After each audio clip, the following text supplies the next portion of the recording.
Всем привет! Сегодня бы хотелось рассказать о мотоцикле NF158A.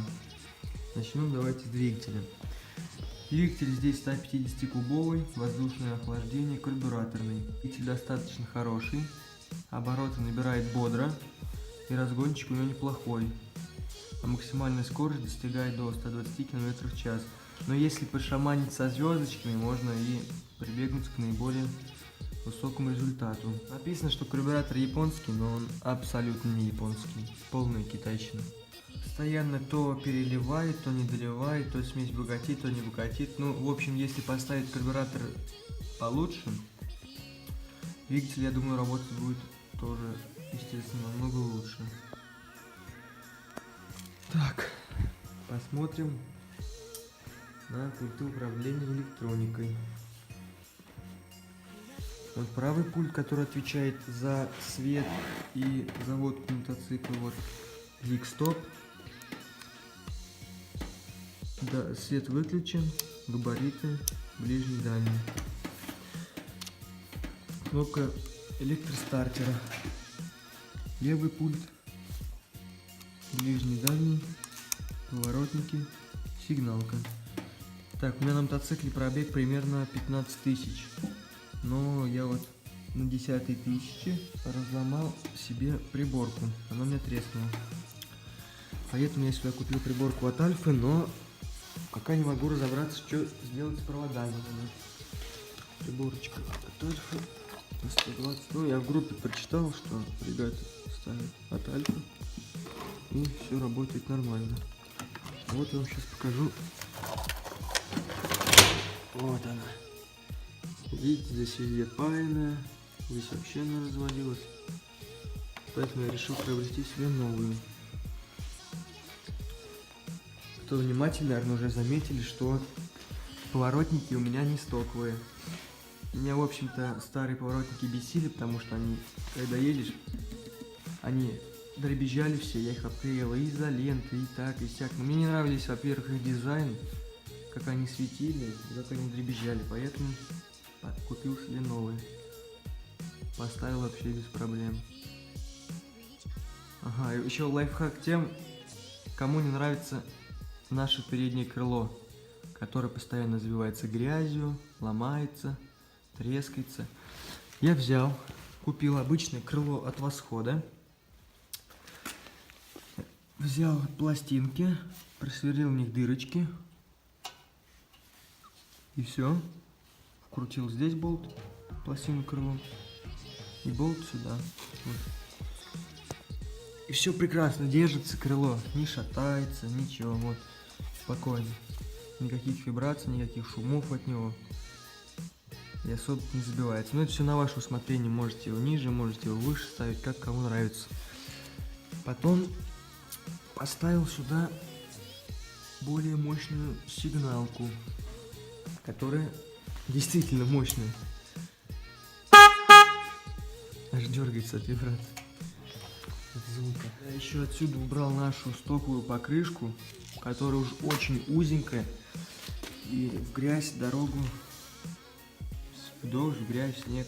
Вообще прям лютая она, скользит и скользит. Поставил я сюда покрышку от Минска. И я ей пока что доволен. Она и тормозит получше, на песочек не скользит.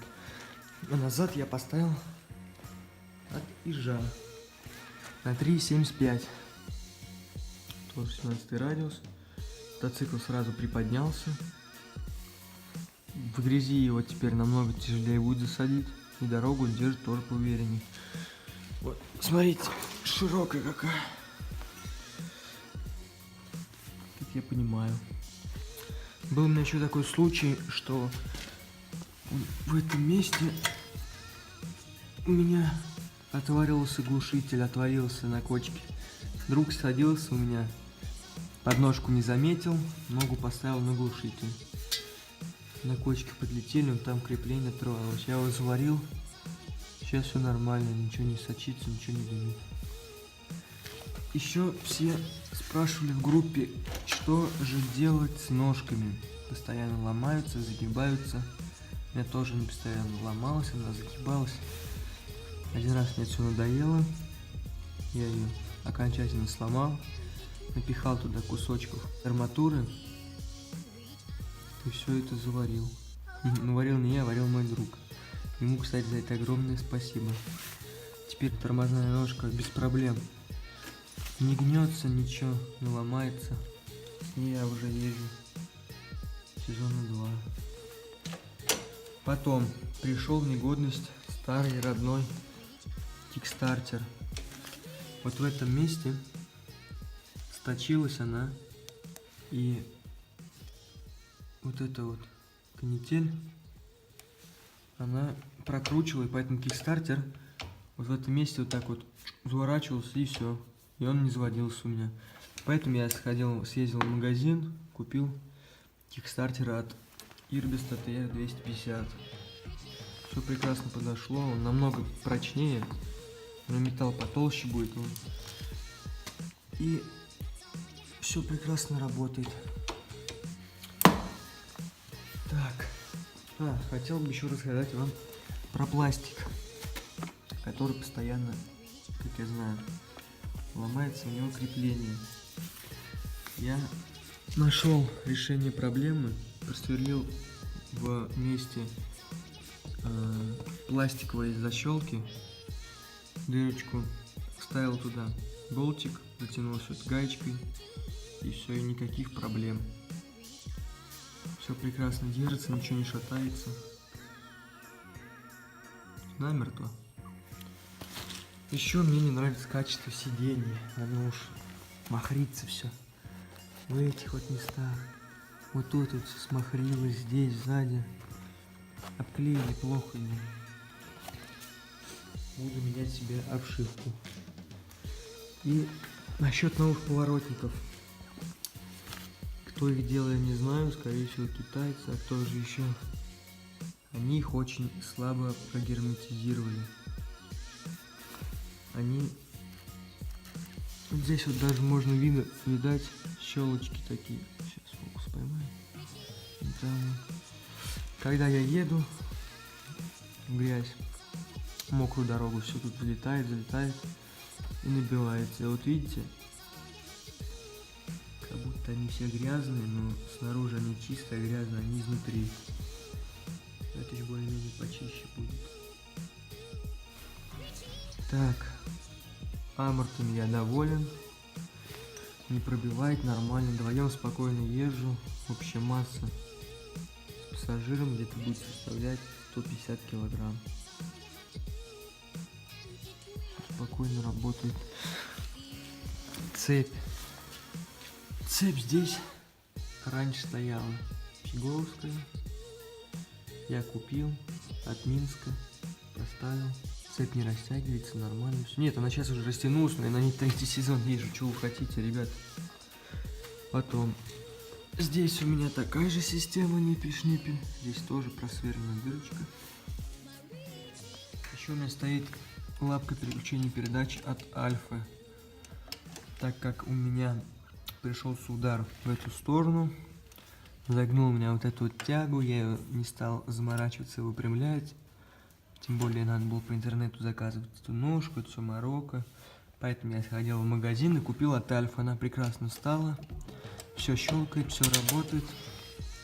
Нормально. Если кому не нравится вот эта вот педалька, ее можно будет просто отпилить и будет вам как родная ножка. Передние тормоза. Один диск у них. Двухпоршневой суппорт. Тормозят довольно так бодренько. Я не жалуюсь. Но и через руль я не улетаю. Задние тормоза барабанные. Цвет достаточно бодренький. Ближний, дальний светит нормально. Я себе еще заказал с Алиэкспресса лампочку LED светодиодную с дополнительным радиатором. Кто знает, тот, наверное, поймет, что она лупит ай-яй-яй. Потом, как придет, установлю, покажу вам сравнение. Кофры здесь стоят уже 4-й год. Они все уже изрешетились, надо менять. Сальники, кофры, промазывать, смазывать. Хотел я еще вам сказать про фару. Фара здесь непростая, фара здесь золотая, стоит она от Урала, которая стоимость всего 600 рублей. И место для проводочки имеется, и легкодоступна эта фара. В любом магазине мото продается. Специально спрашивал, уточнял. Не надо будет не заказывать никакую фару за 900 рублей, не по интернету искать, не бегать морочиться. Сходил в магазин, купил фару от Урала и все. Купил я ее в обычном магазине мотозапчастей для советской техники. Под левой крышкой у нас находится воздушный фильтр. Под правой крышкой, соответственно, аккумулятор. Я себе поставил недавно новый аккумулятор. Производство модели Delta 10 амперный. Стартер крутит хорошо. Не жалуюсь. Гелевый. Пока еще заряжать не пришлось. Давайте посмотрим, как он заводится. Послушаем звук.